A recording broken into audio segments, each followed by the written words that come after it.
Your Excellency, President William Ruto, Your Excellency, First Lady Mama Rachel Ruto,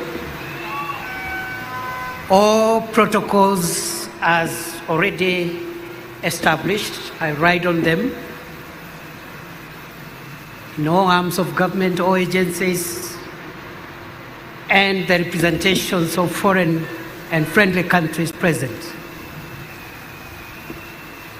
Your Excellency, sir, words fail me to explain how grateful I am today.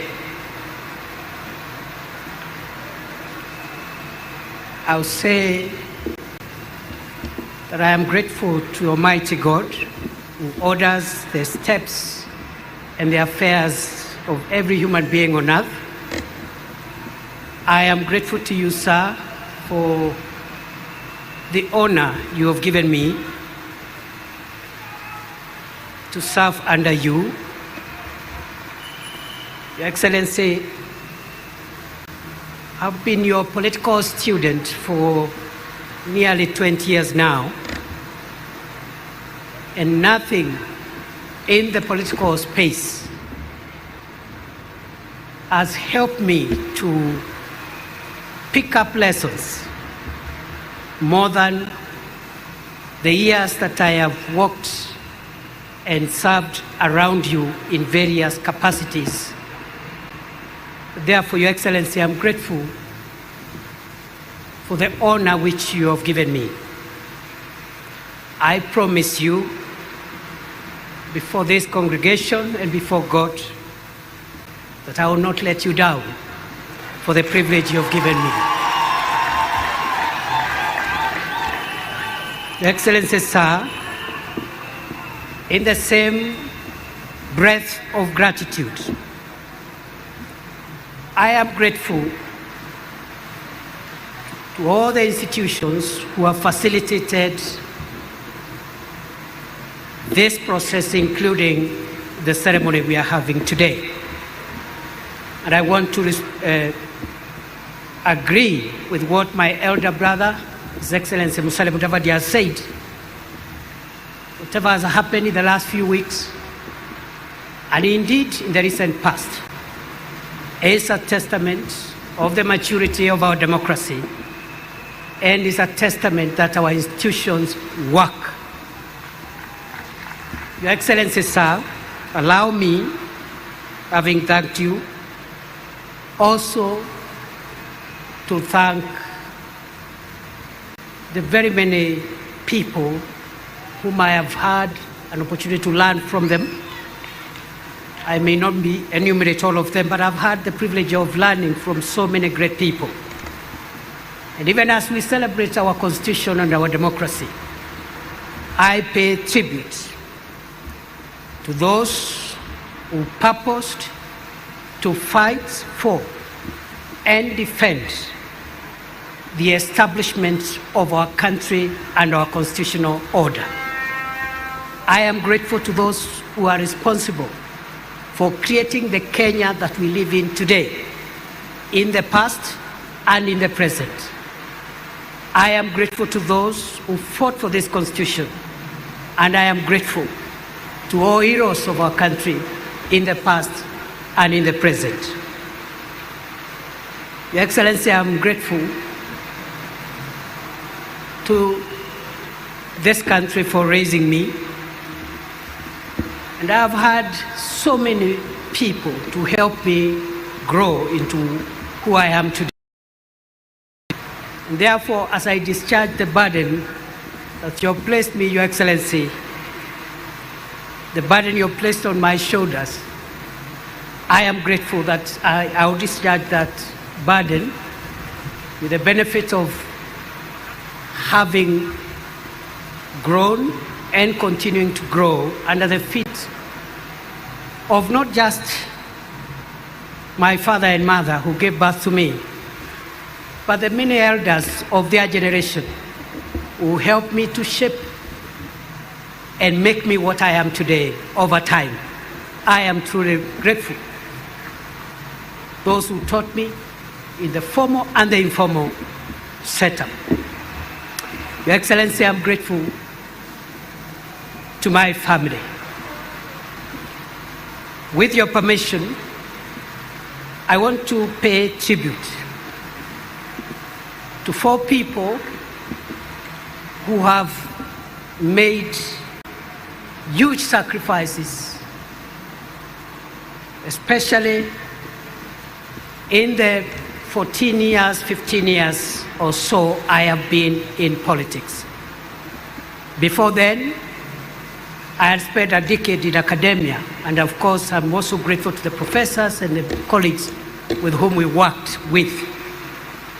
But allow me, Your Excellency, today, on a moment like this one, to thank my wonderful wife, Joyce Kithure, a woman who has sacrificed, a professional in her own right, but who has sacrificed to raise our 3 children, Imani, Neema, and Mwende. Many days and nights of my absence as I served the country in different roles. I am very grateful to my wife and the children for being the foundation and providing the support that I have always required as I navigate this difficult space of public service. Having finished with gratitude, Your Excellency, I'll say 2 things before I invite you. The first is to affirm that throughout my journey, culminating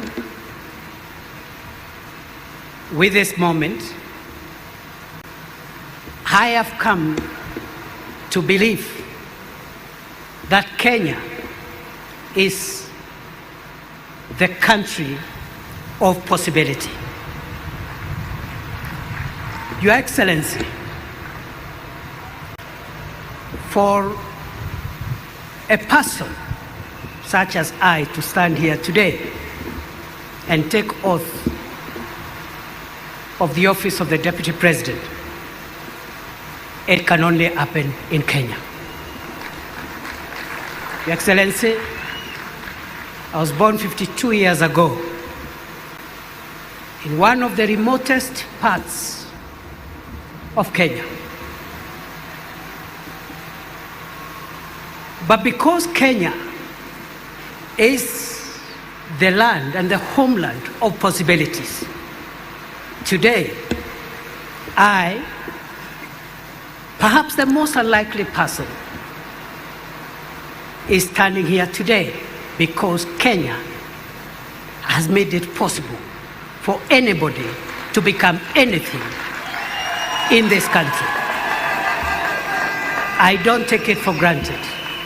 And therefore, Your Excellency, as you lead us into the transformation of our country in the years ahead, I want to commit to support and assist you, together with the other colleagues in government, to realize a Kenya that has even greater opportunities, a more inclusive Kenya, a more democratic Kenya, and a more transformed Kenya. Your Excellency, I'm grateful because of the opportunity that Kenya provides for anyone to aspire to be anything. And therefore, there is no reason going forward why any person from anywhere, from whatever community, creed, religion, should not aspire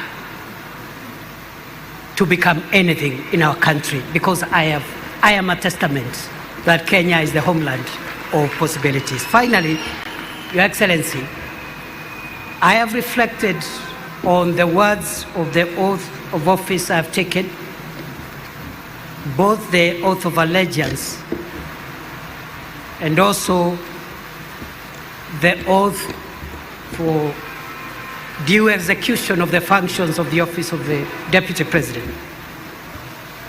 And in that regard, I want to commit to you as I end my remarks, I want to commit to you before this congregation and before the Almighty God, who is acknowledged in the Constitution, that I will serve under you and provide you with the assistance and support you require to take this country to the next level. I commit I will be loyal and faithful. I will try the best of my ability to work hard together with the other colleagues to lighten the burden that you carry on your shoulders, Your Excellency. And therefore, I think for me, today is, if I may say so, a day when I have received the highest honor yet of my life. And I don't take that for granted. I want to pray that God will give me wisdom to do what I must. And to the colleagues whom we have worked with and will continue to work with, I want to say that I'll provide continuity so that we can be able to all work together and deliver for this country. I forgot, Your Excellency, to thank, when you gave me the task the last 2 years of serving in the Ministry of Interior, there are wonderful people whom I have worked with. Ngao, the police, the prisons, immigration, and all the departments and agencies in the Ministry of Interior. The little successes that we could have achieved, I attribute those successes to my colleagues. If there have been a few challenges, I take responsibility for those challenges. Your Excellency, with those many remarks, thank you very much for giving this privilege. And I now want to request that we be upstanding as we invite His Excellency